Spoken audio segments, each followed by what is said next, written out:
1 वर्षाच्या बालकाचं अपहरण करणाऱ्या टोळीचा छळा, बालक सुखरूपपणे विसावलं आईच्या कुशीत.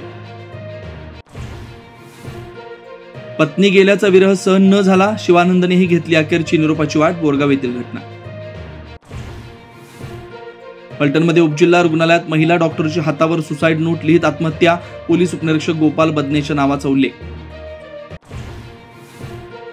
फलटणच्या महिला डॉक्टरच्या आत्महत्येची मुख्यमंत्र्यांकडून दखल, PSI बदनेचं तात्काळ निलंबन, तर दुसरा आरोपी बनकरलाही बेड्यात ठोकण्याचे आदेश.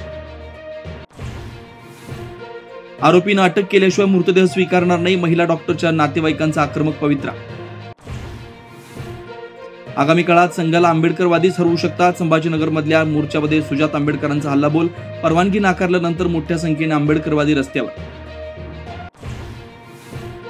मुख्यमंत्री फडणवीस आणि मनोज जरांगे येत्या रविवारी एकाच मंचावर येण्याची शक्यता, शिवरायांचा पुतळा अनावरण सोहळ्याचं समाधान, आवताडेंकडून जरांगेंनाही निमंत्रण.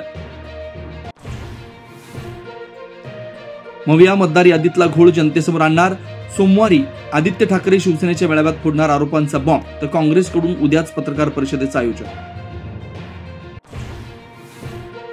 दिल्ली पोलिसांकडून ISIS मॉड्यूलचा पर्दाफाश, 2 संशयित दहशतवाद्यांना अटक, आत्मघातकी हल्ल्याचा कट उधळला. अब की बार मोदी सरकार लिहिणाऱ्या पियुष पांडे यांचे निधन, हमारा बजाज आणि थंडा मधला कोको कोला टॅगलाईनचंही होते जनक.